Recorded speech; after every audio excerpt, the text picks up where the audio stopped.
Buenos días, queridos alumnos. Vamos a intentar empezar con dentro del tema 10, el punto de la filosofía política de Maquiavelo. Bueno, el término Maquiavelo suena seguro porque el personaje es famoso y tiene muy mala fama. Vale, estamos en el siglo XV, ¿vale? En Florencia, en pleno Renacimiento. Y Nicolás Maquiavelo escribe una obra llamada El Príncipe, en la que lo que trata, digamos, es de aconsejar a el que quiera ser gobernante y mantener el poder de cómo debe hacerlo. El contexto histórico de Maquiavelo es muy concreto. En la Italia del siglo XVI, donde hay muchos principados y reinos que pelean entre sí por el poder, ¿no? Entonces él lo que quiere es al soberano de Florencia pues explicarle cómo debe hacer a Lorenzo el Magnífico. Digamos que lo más importante de la filosofía política de Maquiavelo son varias cosas, ¿no? La primera, lo que se ha venido a denominar el realismo político de Maquiavelo. Es decir, Maquiavelo no habla de cómo debería ser la política, como por ejemplo hace Platón, cómo debería ser el Estado, de la política ideal, no. Maquiavelo habla de la política real. Es decir, Maquiavelo parte de la base de cómo son realmente los estados, cómo son los ciudadanos y cómo se les debe gobernar, ¿vale? No se trata de política ideal, sino de política real. En este realismo político, Maquiavelo tiene una concepción muy pesimista del ser humano. Sí. El ser humano es un ser sujeto a las pasiones, ¿vale? Y a su voluntad, y en todo momento quiere satisfacer sus pasiones. Entonces, el gobernante debe ser muy duro, porque si no restringe la libertad de los súbditos se intentan llevar a cabo cada uno sus pasiones y se destruye el Estado, ¿vale? Quizá lo más importante de Maquiavelo son dos cuestiones. Una, es el primero que reconoce la ciencia política como una ciencia aparte. Es decir, la política tiene su propia esfera, sus propias normas y sus propias leyes.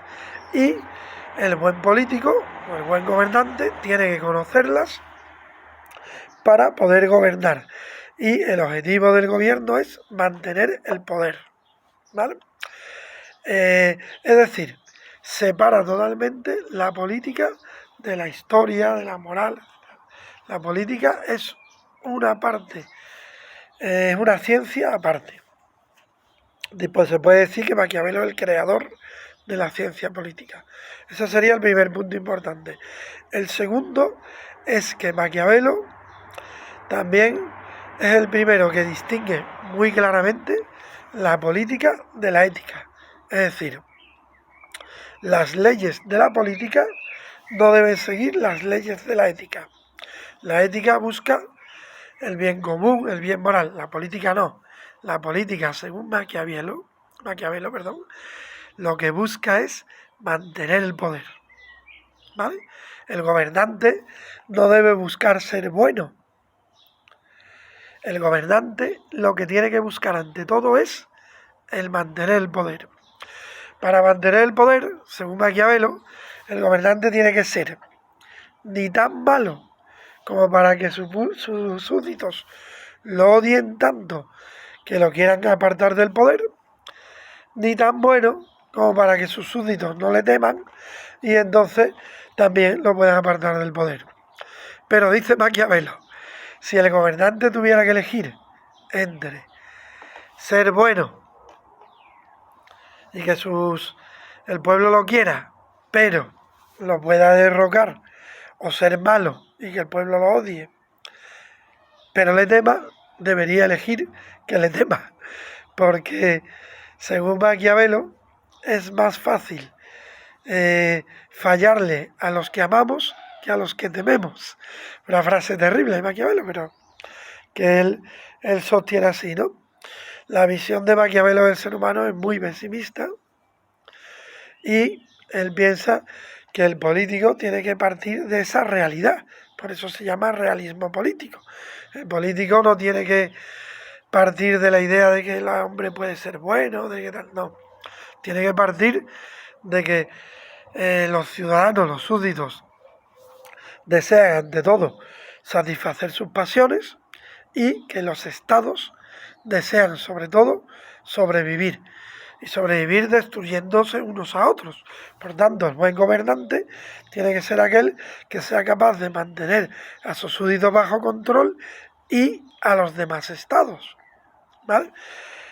Maquiavelo pone algunos ejemplos de lo que sería su buen gobernante y pone por ejemplo a Julio César, pone por ejemplo a César Borgia, que bueno, para hacerse con el control y el poder no dudó en matar a todo el que se le interpuso, ¿no? En definitiva, el realismo político de Maquiavelo se basa en concebir al ser humano tal como es en la realidad, no tal como debiera de ser, eso sí, tal como Maquiavelo lo ve, ¿vale? Y en concebir la política como el arte de mantener el poder bajo cualquier concepto, ¿no? Y sin ninguna atadura moral. Por eso es realismo político, ¿vale? Aún hoy en día, cuando se quiere uno hacer referencia a esa forma de gobernar, se habla de la realpolitik. Se dice, sí, muy bien, yo qué sé, las subvenciones a los estados africanos están muy bien, pero la realpolitik establece que si queremos materias primas tenemos que mantener a las dictaduras Oriente Medio y África porque son las que nos proveen de materias primas a bajo coste. Esto sería la realpolitik. Y luego la política ficción, por decirlo así, sería el vamos a ayudar a los países africanos, vamos a cooperar, tal, ¿no? Esa sería un poquito la visión maquiavélica de la política. Bueno, espero que esto haya aclarado el tema y que podáis responder correctamente a las cuestiones.